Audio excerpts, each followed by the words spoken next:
Cool. So we're gonna crack on now. If we can have Mark and Paul and John again back up here, we're going to get into a bit of a discussion and continue to discuss the accessibility issue. I don't know why your picture's not on there, Paul. Apologies for that. We can see you anyway, you know. Yeah. Cool. Thank you. Can I have a round of applause for Mark, John, and Paul, please? And we'll take questions. I'm going to fire up the online thing in a moment. Any questions that you have regarding accessibility, please feel free to stick them in there. And again, you know, you spoke, and we'll take some questions from the audience as well. But Mark, you kind of spoke about those kind of. Sorry, John, I'll pass on this one. Cool. Thank you. We've got another mic. You spoke about the kind of the different types of accessibility needs. You mentioned touch, see, hear, and speak, and different accessibility needs that kind of are permanent, temporary, and all that kind of stuff. And I think what I was excited to hear you speak about was how you've gone out and spoke to actual customers and people that have those accessibility needs in order to figure out what you need to do. And there's a big kind of gap, which we haven't really heard many people speak about today, but we've been coming on a lot on the podcast, which is around that qualitative data gathering and the qualitative experience testing. Because just because an NLU has a high confidence score doesn't necessarily mean that on the opposite side there's a great customer experience. So I wonder whether to begin, maybe we can talk a little bit about how you approached kind of finding people, engaging people, and going through that kind of validation process, because you can't really do this purely based on data. You actually need to speak to people, don't you? So I wonder if you can talk us a little bit through that. Yeah, absolutely. We actually have an incredibly passionate one bank accessibility lead called Bex Brindley. Absolutely, please do reach out to her on LinkedIn. She would love nothing more than to talk about accessibility to anyone.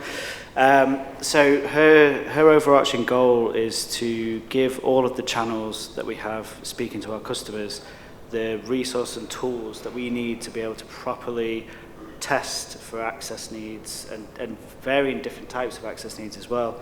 So she's been working with what's called the Enable Network, to which, you know, we are getting in to actually test NatWest Chat and actually then having the conversations with them. I think the turning point for me when I was working on NatWest Chat was the first round of accessibility testing we did. We then invited the tester to speak with our UI devs in India so that they could have a question and answer, clarify anything that was meant by the tickets that were raised. And it was a gentleman with a visual impairment. And it was listening to him actually tell us his experience through using a screen reader, because we can all install NVDA on our computers and we can all use it. It's a very different experience to someone who has to use it. And it was, it's by having experiences like that with our testing center, which does have people with access needs, which has been the most beneficial to us in kind of shaping our design. It's really powerful, because even though it's not kind of based on large amounts of data, the empathy that you can develop for the needs of your users by actually speaking to them is immense. Like when I used to work in government services, we used to do things like, we'd go to the customer service centre and we would have people coming in that there to get some problem solved. And when they had that problem solved, we'd do some guerrilla testing, and we'd actually take them into a room and we'd blindfold them, and we'd have them. Should I continue this story?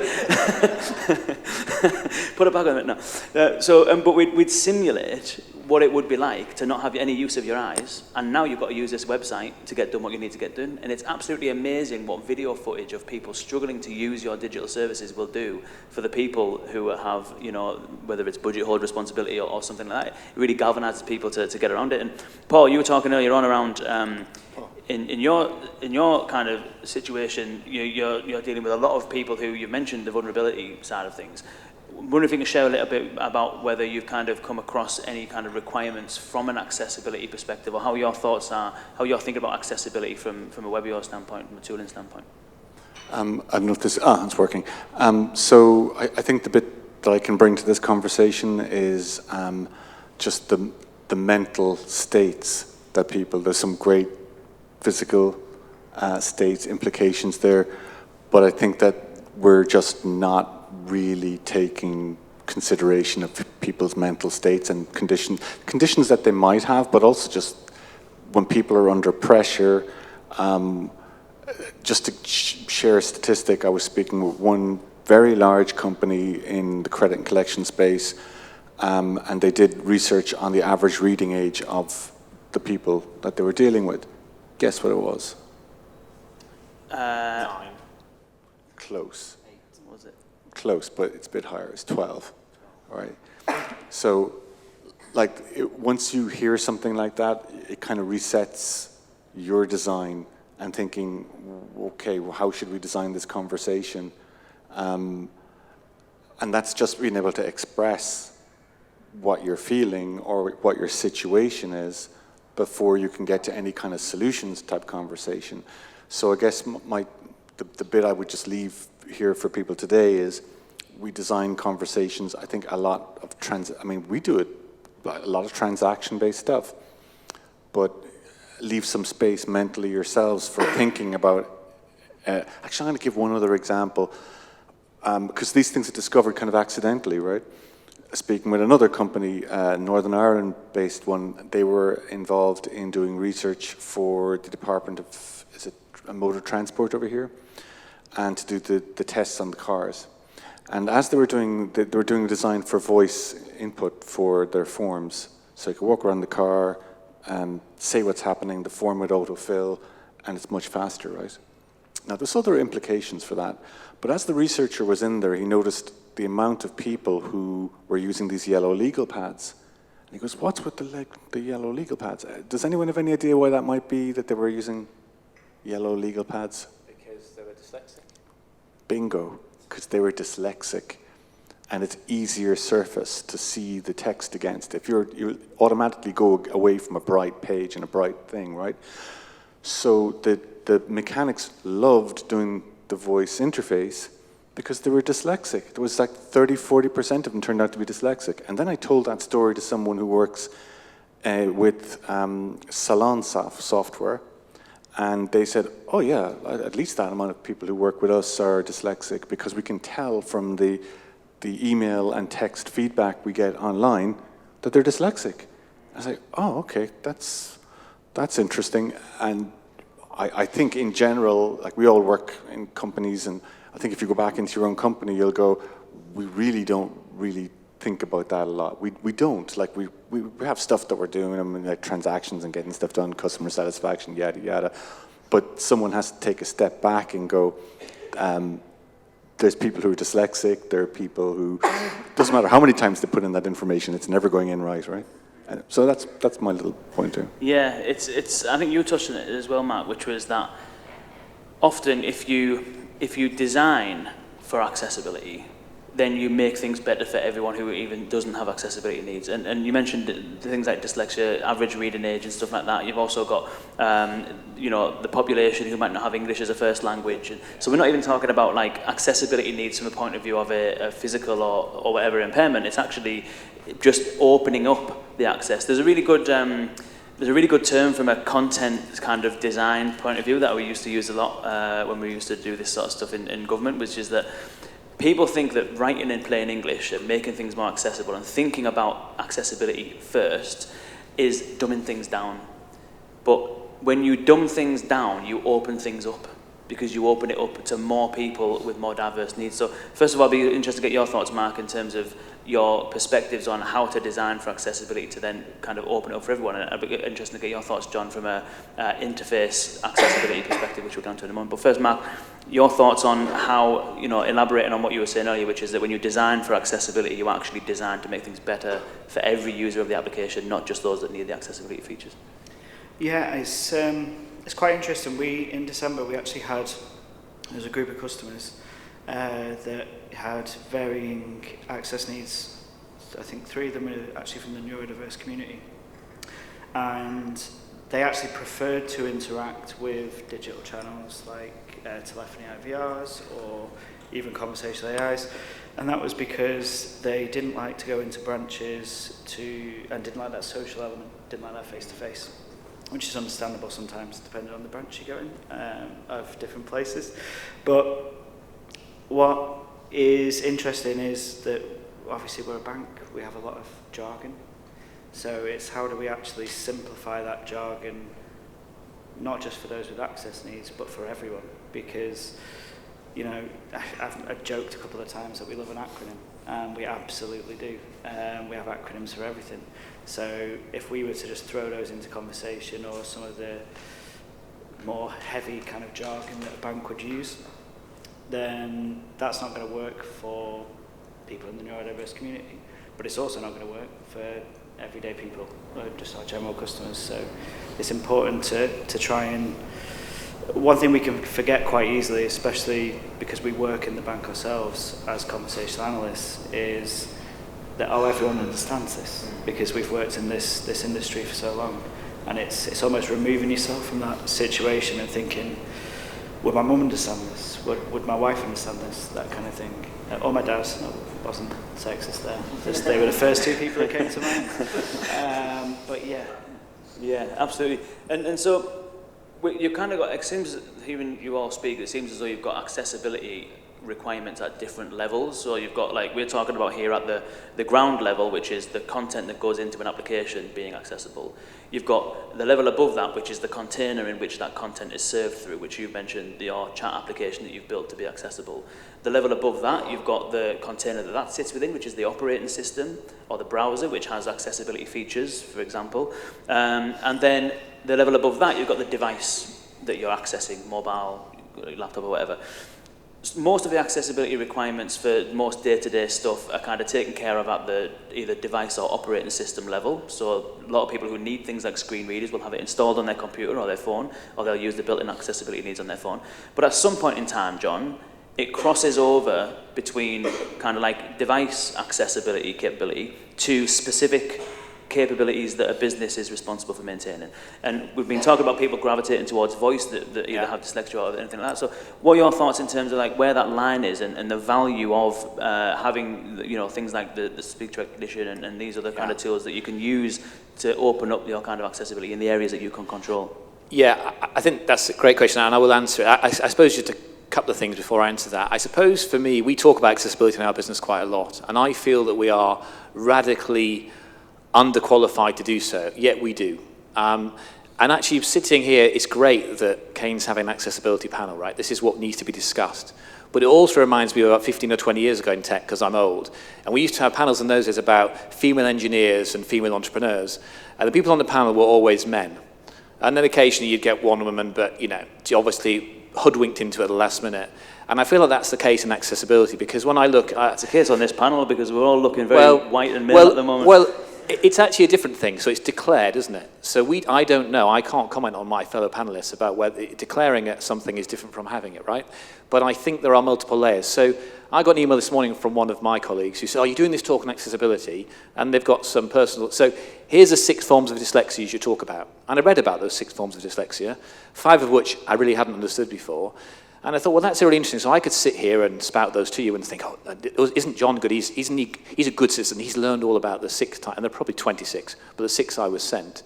But in truth, that was a whole eye-opening experience for me, right? So I think what we don't know is extraordinary. And as mental health care improves and physical care, and actually the hidden things that many of us have on a daily basis become more to the forefront, then we have big challenges. So that's my preachy bit, so I'll stop that now. In terms of actually what we do with voice, it's a great question, and actually a lot of it comes down to how you train your voice experience. So if we train a voice experience on let's say everybody's from Surrey, right, and they happen all to have no accessibility issues, it'll be pretty good, and it's really good. We've got this thing called Many Voices. It's really good at generalizing across different accents and dialects, really good. But that's different from saying that if my speech patterns are particularly different from the norm, and I mean really quite different because I have an issue with my speech, it may still be my favoured point of access voice. It's just that my voice sounds a bit different from your voices, arguably. And maybe it sounds different from nearly every voice in the UK, but not everybody, but nearly every voice. So the responsibility on us, and this is an awful responsibility really, it's a weight, is to get that training data. And that is expensive. So when I talk to big enterprises about this problem, they've got their policies and their regulations and their people, and it's great, and you're doing a great job, by the way, it's not about you, right? They're doing a good job. But what they're not doing, because it's just so expensive to really do it brilliantly, is deal with these issues. Because if you're going to support, there are so many, if you like, conditions out there, it's complex. When I started out in mobile apps, this is a long, long time ago, when the iPhone started, we used to have people, engineers, and I was not far off guilty of this. People said, well, oh, this will be good because, and people just thought people were either deaf or they were blind. It was amazing. I go to UX meetings, well, this would be great. And it was staggering, the ignorance, I suppose, and it's taken a long time to get informed. But so this is a great panel, and I think in designing for voice, yeah, we have to confess and realize there are trade-offs, and the trade-offs are doing a great job and cost. And so you bear the cost, you do a better job for everybody.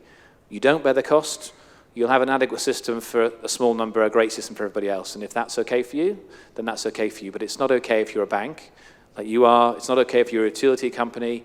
It might be okay if you're a restaurant. I mean, I'm not saying it is, but you might say, oh, well, it's just restaurant booking. They can do it through other mechanisms. So I guess I'm quite, whenever I sit on these panels, I feel really, really super underqualified because everything I learn teaches me the 1,000 things I don't learn or don't know. But in voice, it's about training data a lot and being sensitive to all the different conditions, which doesn't answer any question you've asked Kane. But because I'm now going to stop my rant because I'm enjoying myself too much. I'll ask you again. I'm enjoying it. Yeah, definitely. Does anyone have any questions for the panel? While we see if anyone has any questions, I think what's important to kind of point out there, obviously on this panel right now, there is no one that has any accessibility needs that we're talking about, which is slightly maybe underrepresented. But I think what the important thing is that, again, it reminds me of the time spent working with government organisations, which is that at the beginning, everyone just wants to build shit, get stuff done and get stuff out there. And then as you start doing that, you start to realise, hold on a minute, we're actually serious about this now, and we're impacting people's lives. We've got AI systems making decisions on whether you can have a new credit card or whether you can take a loan out or whatever it might be. And then all of a sudden you're then starting to think about, well, is this inclusive? And what are we doing about discrimination? And can our voice assistant understand someone who speaks English as a second language or has a northern accent like me or stuff like that? And so I think, even though I think that there is a lot of work to be done. It reminds me a little bit, actually, of a panel that we did even earlier on and a few months back around ethics. And I like to talk about ethics a lot because I don't think that we have the answers to any of the questions, but I think we have some of the questions. And I think the more that we can discuss the question, the more awareness we can raise and the deeper of our understanding we can develop. And I think that's kind of where we are with accessibility. You're the first person that I've ever seen at an event like this, and I've been coming to these events for the last 5 years, that's standing up and saying, this is what we've done about accessibility. And so I think even just having the conversation to have people think about this kind of stuff, which is incredibly underappreciated, even in digital service design and digital kind of, all of the other kind of realms, it's still kind of underserviced, but at least it's got a seat at the table, whereas in conversational AI, it absolutely doesn't.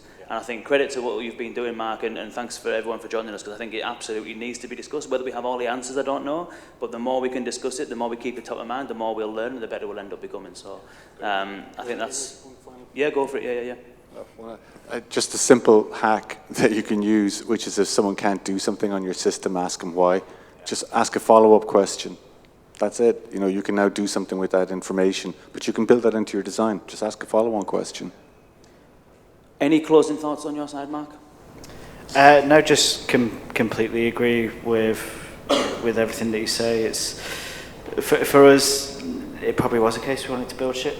And it's especially over the last year, you've seen a real shift from our organisation internally in terms of needing to move accessibility to the left of the design process. So in all of our channels as well, not just with what we've done with NatWest Chat, but our online banking team, our mobile app, our web pages, there's been a huge shift to make sure that we engage with our accessibility testers at that design stage. And I think we're really starting to see the benefit of that in terms of for our customers. So yeah, it's vital that we all start to think that way. Fantastic.